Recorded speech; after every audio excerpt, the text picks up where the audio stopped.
Bonjour. Alors aujourd'hui, avant de commencer, je voudrais féliciter tous ceux qui ont eu l'agrégation interne et l'agrégation interne privée, quoi, le KR, parce que les résultats sont tombés hier. Alors, je voudrais d'abord féliciter ceux qui l'ont fait dans des conditions un peu difficiles. C'est déjà un concours difficile. D'abord, parce qu'il y a peu de place. Ensuite, parce qu'on le passe à un moment de sa vie où on a d'autres choses à faire. Il y a des gens qui le font avec une charge de travail à côté, avec une vie de famille, etc. Et on se rend bien compte des difficultés que ça représente.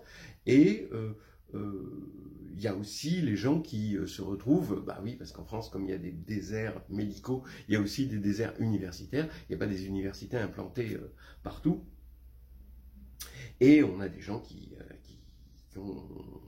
se sont aidés des vidéos comme celle que je présente, pas que la mienne évidemment, parce que heureusement il y en a d'autres, et qui l'ont eu grâce en suivant les choses à distance, ce qui est quand même déjà un challenge supplémentaire, parce que bon, on sait que rien ne remplace la présence physique, hein, le confinement nous l'a prouvé maintes et maintes fois.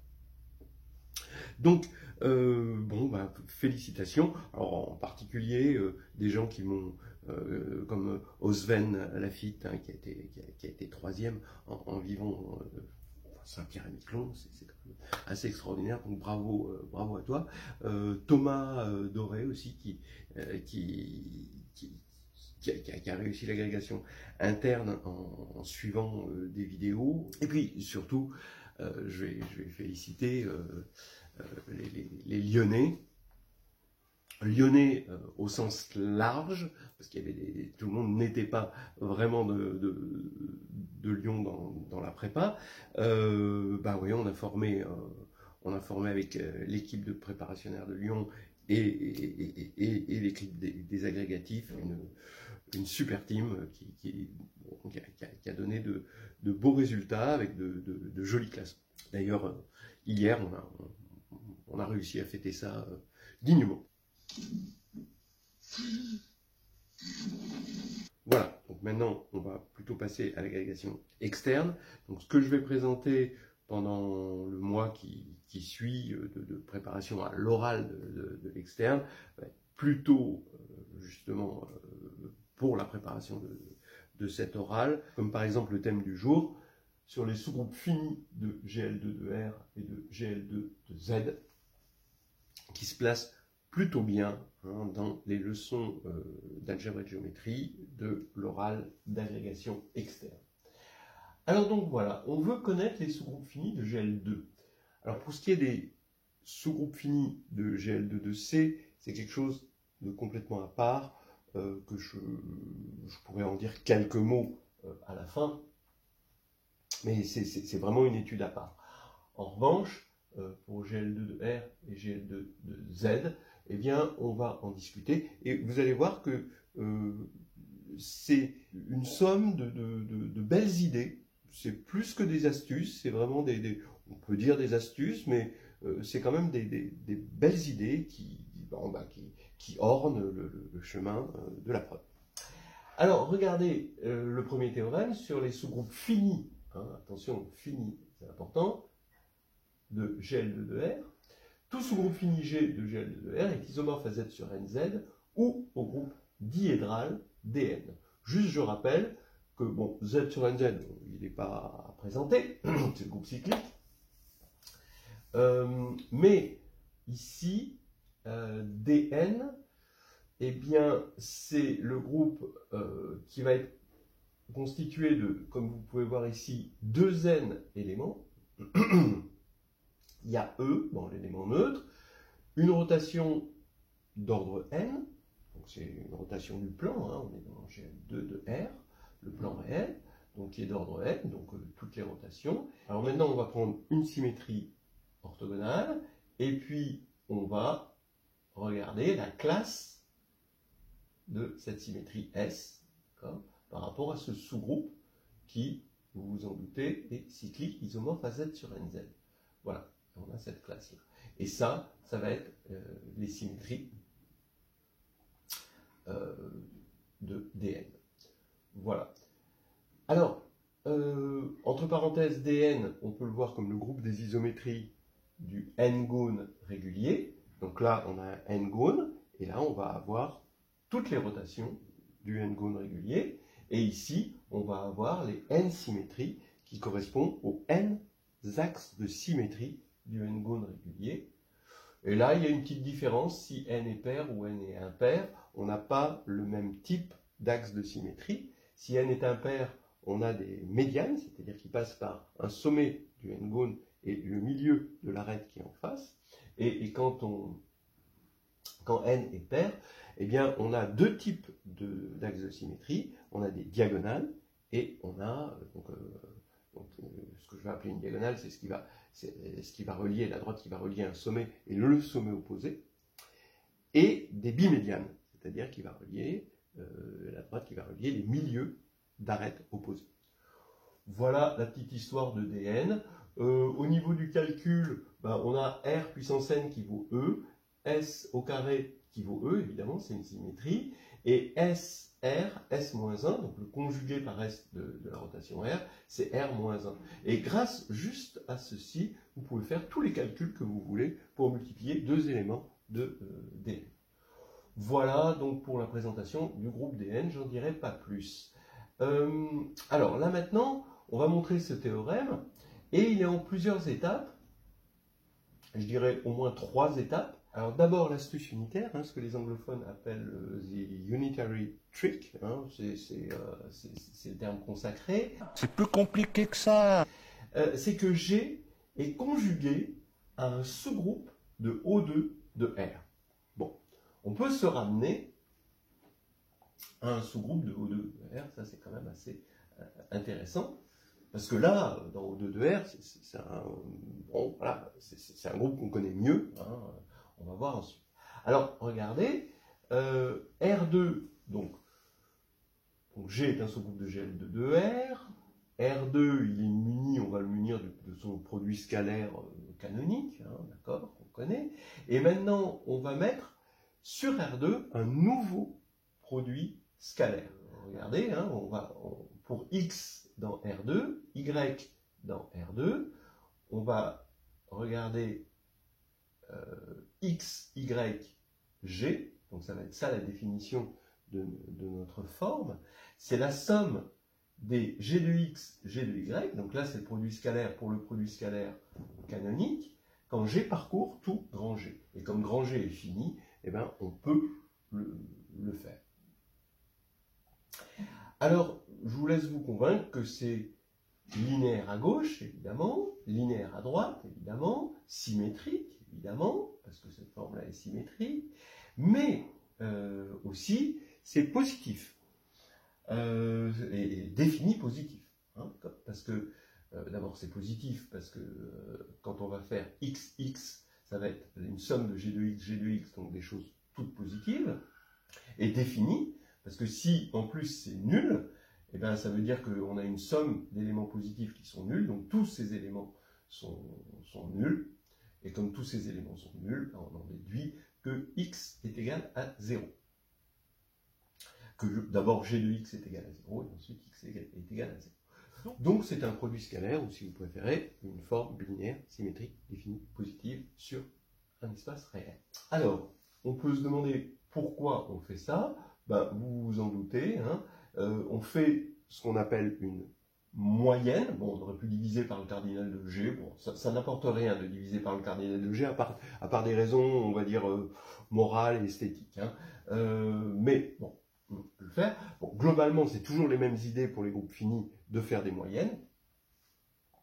Et on va avoir que pour cette forme, tous les éléments H de G, pour toute tâche petit h de G, on va avoir Hx, Hy, pour cette forme-là, est égal à Xy.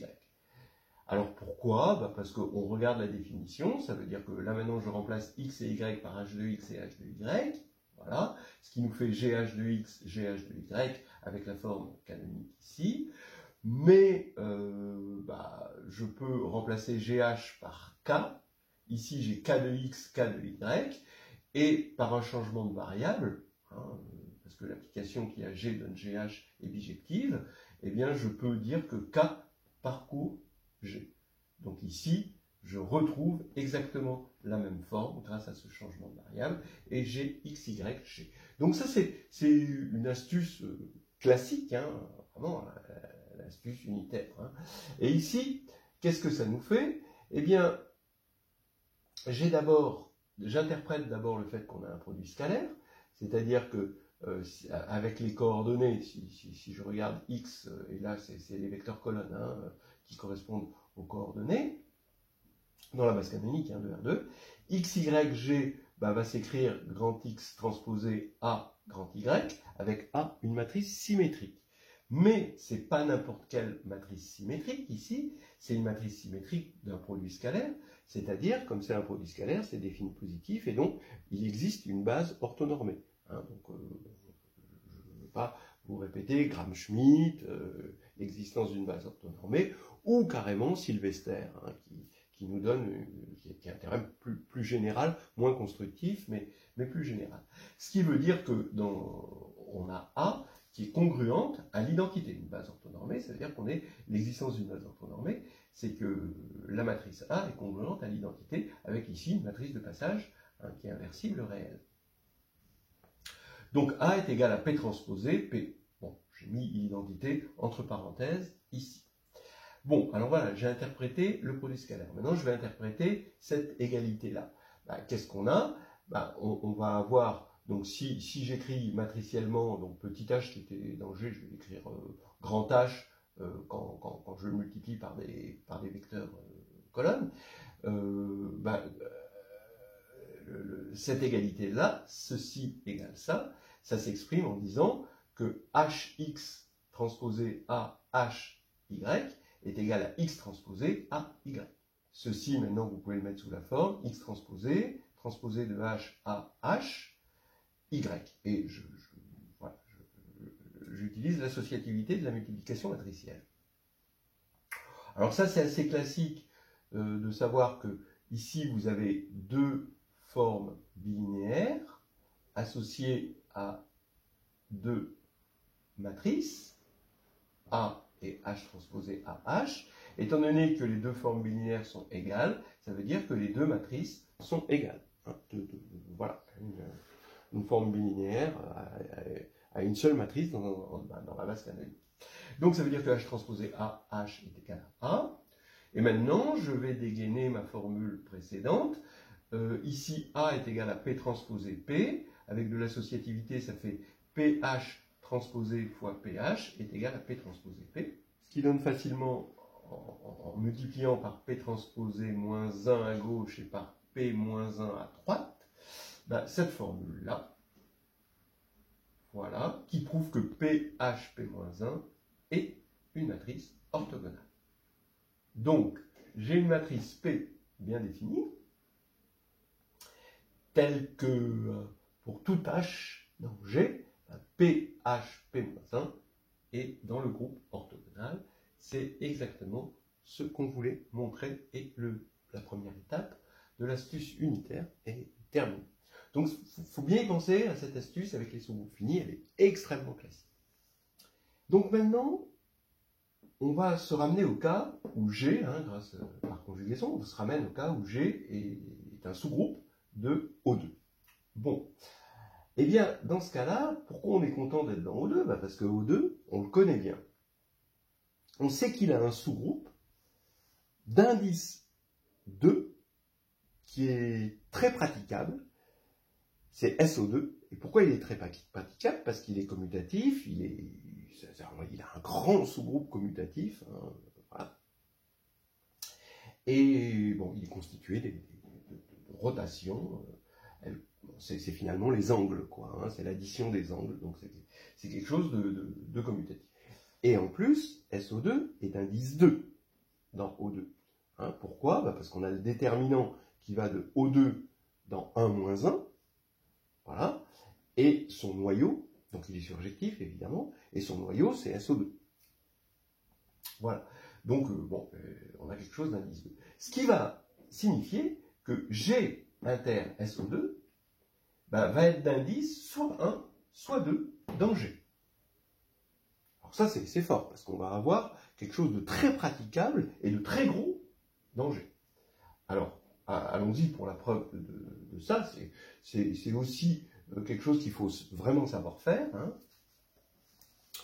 On envoie G dans O2, bah c'est ce qu'on appelle l'injection canonique, hein, que je vais appeler iota. Hein. Ça, c'est l'injection canonique. Bon, qui a une matrice de G, on voit la même matrice, mais on la voit juste dans O2, dans le groupe O2. Bon, c'est un morphisme de groupe. Et maintenant, on quotiente O2 par SO2, et ça, c'est isomorphe à 1-1. Ça, c'est l'indice 2. Donc ici, c'est le déterminant qui fait le travail d'isomorphisme, ici, hein, parce qu'on regarde le déterminant, on a soit 1, soit -1, et le noyau du déterminant, c'est SO2. Donc ici, on a quelque chose de surjectif ici, mais d'injectif là, donc on ne peut rien dire globalement là-dessus. Mais ce qu'on peut dire, c'est quel est son noyau. Quand on regarde bon, on va appeler ça pi, hein, quand on va regarder la composition pi rho iota, eh bien, on peut regarder quel est son noyau. Ben, c'est les éléments qui vont vers 1, donc ça veut dire que c'est les éléments de G, eh ben, qui sont aussi dans SO2. Hein, voilà. Donc c'est G inter SO2, et donc on quotiente par le noyau, G quotienté par G inter SO2, maintenant, comme on a quotienté par le noyau, ben, ça va s'injecter là-dedans. Donc on a un groupe ici, qui est bien, c'est bien un groupe, hein, parce que là j'ai quotienté par un noyau, donc par un sous-groupe distingué, donc c'est bien un groupe, qui s'injecte hein, dans un groupe à 2 éléments. Ce qui veut dire qu'il possède soit un élément, soit 2 éléments. Hein. Donc ça veut dire que G inter SO2 est l'indice 1 ou 2 dans G. Alors si G inter SO2 est d'indice 1, ça veut dire que G est inclus dans SO2, évidemment, et sinon, ça veut dire qu'il est d'indice. Et maintenant, on va attaquer le dernier tournant pour ce théorème.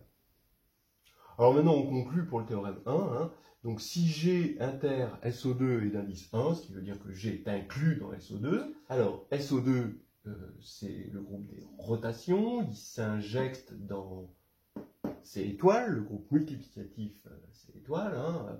Bah oui, parce qu'une rotation d'angle θ, on lui associe exponentielle de Iθ, et on voit bien que ça, c'est un morphisme, d'accord, un morphisme injectif, évidemment. Alors, qu'est-ce que ça fait d'avoir un G fini dans C étoile?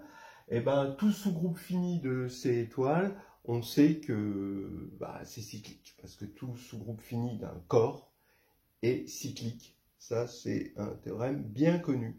Donc, ce qui veut dire qu'on va avoir un groupe cyclique ici, dans ce cas-là, d'ordre n. Donc, on est dans cette situation. Maintenant, s'il est d'indice 2, hein, alors ça veut dire qu'on va avoir un sous-groupe ici, fini, donc d'ordre n, G inter SO2, pour les mêmes raisons qu'ici, et il est d'indice 2, ça veut dire que bah, on va lui rajouter un élément S, donc qui forcément n'est pas là-dedans, et donc G, ça va être la réunion de G inter SO2 et de S fois G inter SO2, c'est ça d'être indice 2, et S, forcément, n'étant pas dans SO2, il est forcément dans O2-, donc O2-, ça veut dire que c'est juste une symétrie. Et avec une symétrie, vous allez avoir S2 égale E, bon, le Rn égale E ici, qui vient du Z sur NZ, et SR S-1 est égal à R-1. Voilà. Ça, c'est classique dans les relations entre les symétries et les rotations. Voilà, voilà ça boucle tout, hein, on a le groupe DN dans ce cas-là, et le groupe Z sur NZ dans ce cas-là. Alors maintenant, on va regarder le théorème 2. Tout sous-groupe fini G de GL2 de Z est isomorphe à Z sur NZ ou au groupe diédral DN, évidemment, parce que c'est un sous-groupe fini ici, mais avec n égale 1, 2, 3, 4 ou 6. Alors là, c'est encore un autre classique. Regardez, si G est fini dans GL2 de Z, G va posséder un sous-groupe d'indice 1 ou 2 qui va être cyclique. Pourquoi? Parce qu'on a vu, oui, puisque c'est un sous-groupe fini de GL2 de R en particulier, et là on a toujours un sous-groupe cyclique, là et là, d'indice 2 ou 1. Voilà. Alors maintenant, ça veut dire, donc je vais fixer le petit n ici, et soit, ça veut dire qu'il existe un G qui est d'ordre n. D'accord ? Et donc, ça veut dire quoi? Ça veut dire que si on doit regarder ses valeurs propres, bah, ces valeurs propres, comme G puissance n égale E, ces valeurs propres sont des racines énièmes de l'unité. On a cette valeur propre. Bon, l'autre valeur propre, étant donné que c'est une rotation G, bah, le déterminant c'est 1, l'autre valeur propre c'est oméga puissance moins 1. Et forcément, oméga est racine primitive énième de l'unité, parce que G est d'ordre n. Hein, voilà. Bon, normal que ce soit une racine de l'unité qui est d'ordre n, c'est-à-dire primitive. Alors maintenant, on regarde du côté du polynôme caractéristique de G, bah, il est unitaire, à coefficient dans Z, hein, d'après ceci, et il est de degré 2 d'après ceci. Donc maintenant, étant donné qu'il annule oméga racine primitive énième de l'unité, c'est classique que le polynôme minimal sur Q de oméga divise qui G, puisqu'il l'annule. Donc le polynôme minimal, c'est ça son boulot, c'est de diviser tout annulateur. Et donc ici, le polynôme minimal d'une racine primitive énième de l'unité sur Q, c'est phi n. Mais le problème, c'est qu'il est de degré 2, donc il faut que le degré de phi n soit inférieur à 2. Donc que phi de n, l'indicatrice de l'air, soit égale à 1 ou 2.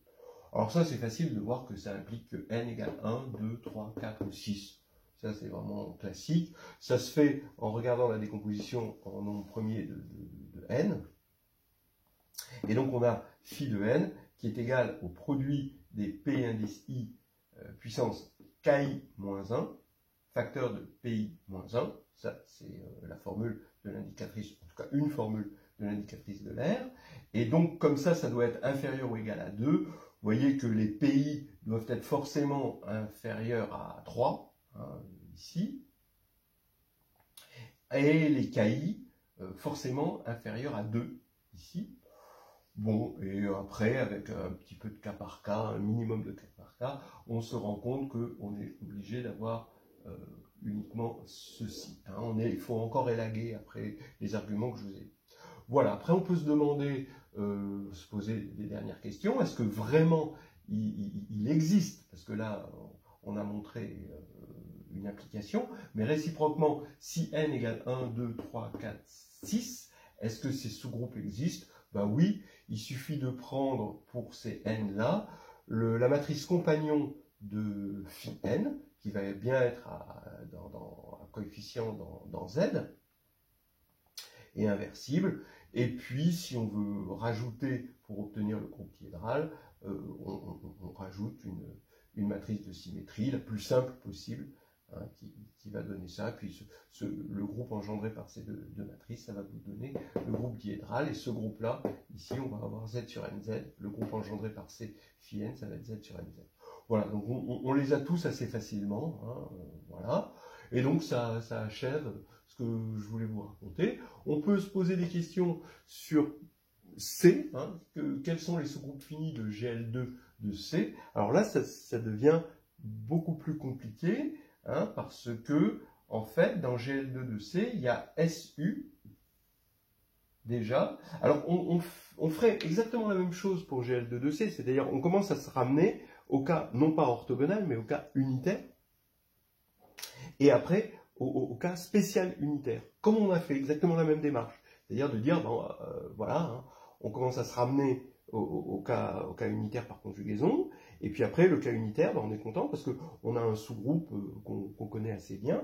Alors pourquoi on le connaît assez bien? Parce que SU2, ben, alors ça c'est quelque chose que vous trouverez par exemple dans le chapitre 7 de Histoire hédoniste. Vous avez SU2 quotienté par, ben, on va dire, identité et moins identité, qui est isomorphe, qu'on appelle PSU2, qui est isomorphe à SO3 de R. Alors ça veut dire qu'on va avoir déjà des tas de sous-groupes, ici, qui vont intervenir de SO3 de R, avec l'identité, moins l'identité, donc ça va nous faire, donc on va avoir le groupe du tétraèdre, le groupe de l'icosaèdre, le groupe du cube et de l'octaèdre, hein, voilà. Donc on voit qu'on va avoir une famille un petit peu compliquée. Et bon, c'est lié au sous-groupe de SO3. Alors ça, c'est encore une autre histoire hein, qu'on peut trouver dans les histoires hédonistes du groupe de géométrie. Alors prenez plutôt les nouvelles histoires hédonistes, parce que c'est plus complet, c'est les dernières éditions. Très bien, voilà, on va s'arrêter là.